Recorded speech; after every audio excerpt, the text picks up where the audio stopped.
త్యాగరాజ్ భాగవత అయ్యో లేదండి, అసలు ఆయన కథ అసలు కాదండి. ఆయన అంటే okay, they will be incidents of many actors that have done something, but cinema చూసిన తర్వాత దట్ వెంట్ అవే కంప్లీట్లీ. అంటే మీరు ఫిక్షనే చేశారు కానీ చాలా మట్టుకు తీసేయండి ఇంకా నచ్చారు అదా. ఇందాక నుంచి ఈవిడ గురించి మాట్లాడుతున్నారు అందరుదా. రామ్ కమ్ మేడం, అదిగోండి భాగ్యశ్రీ, మీ భాగ్యశ్రీ.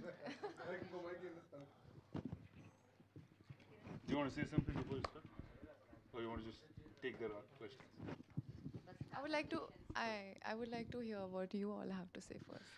అందుకే మీకు తమిళ్లో రివ్యూవర్స్ డిఫరెంట్గా రాశారు, తెలుగులో డిఫరెంట్గా రాశారు. మీరు అబ్జర్వ్ చేస్తే ఇఫ్ యూ అబ్జర్వ్. ఖచ్చితంగా అదే అన్నాను ఫస్ట్ వచ్చినప్పుడు, అన్న ఇంత డివైడ్ నా లైఫ్లో ఇప్పుడు చూడలేదు అనేది. But I think that's what it is అంటే definitely one audience will identify more with it, one slightly lesser. But మీరేంటి తమిళ సినిమాలు తప్పితే తెలుగు సినిమాలు చేయరా? అంటే అవి ఎలాగో తెలుగులో రిలీజ్ ఫస్ట్ అవుతాయని టైం తమిళ సినిమా చేశాను రా లైఫ్లో. అసలు ఒక తెలుగు ప్రొడక్షన్ కంపెనీ మెడ్రాస్లో ఒక సినిమా తీసి వాళ్ళకి ఇంత రివ్యూలు వచ్చి. ఇప్పుడు ఆ రజనీకాంత్ సినిమా ఇంతకుముందు అందులో వేశారు కదా, రజనీకాంత్ సినిమాలో కూడా. అవును సార్, అది కూడా తమిళ సినిమానే కదా. అలా అంటారా? అది నేను చేయలేదు సార్. అంటే మీరు తమిళ సినిమాలు చేస్తే అవి ఎలాగో తెలుగులో రిలీజ్ అవుతాయని మీరు అనుకుంటున్నారేమో. థాట్లేదు అంటే ఒకటండి, కొన్ని కథలు ఆ భాషలో అంటే విచవర్. అంటే ఎందుకు తెలుగులో ఆపేశారు అసలు మీరు చేయడం? ఎన్నాళ్ళు అయిందని చేసి మిమ్మల్ని చూసి తెలుగు స్క్రీన్ మీద చెప్పండి.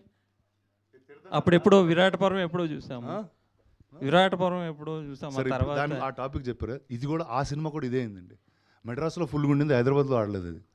చెప్పండి అంటే there is some timing to their stories. అంటే ఒక ఎక్స్ట్రీమ్ హార్డ్ అండ్ మనకంటే we watch very less a sad ending films, కానీ ఒక హెవీ డెప్త్ ఉన్నాయి. మనం we'll watch slightly lesser than Tamil or Malayalam తమిళ్లో ఇంకా ఎక్కువగా అలాంటి సినిమాలు వస్తూ ఉంటాయి. ఇప్పుడు మీలాంటి వాళ్ళు చేయకపోవడం వల్ల ఏమవుతుందంటే ఇక్కడ యాక్టర్స్ కరువు అయ్యి మేము తమిళ మలయాళం వాళ్ళని తెచ్చుకుంటున్నాము.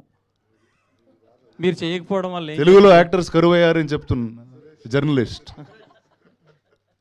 మీరు చేయకపోవడం వల్ల అంతే కదండి, మీరు చేయట్లేదు. నేను ఒక్కడ చేయకపోవడం వల్ల ఇంత జరిగిపోతుంది ఇండస్ట్రీలో. చేస్తే నా 3 సినిమాలు వస్తాయి కదండి సంవత్సరానికి.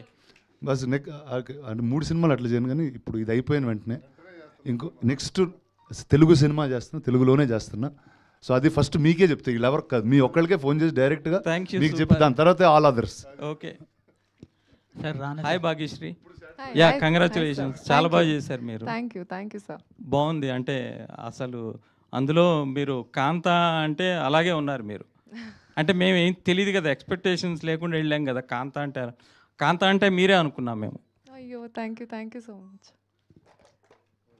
రానా garu sir, first of all congrats sir. ఇక్కడ సార్ ఇందాక నుంచి నేను అమ్మాయి లేనప్పుడు నా ఆవిడ గురించి మాట్లాడుతున్నారు, మాట్లాడండి ఆవిడతో వచ్చారుగా. అంటే మీకు ఫస్ట్ ఫిల్మ్ కదా రానా sir, how did you pick up the lines? అంటే తమిళ్ అది రాదు కదా మీకు.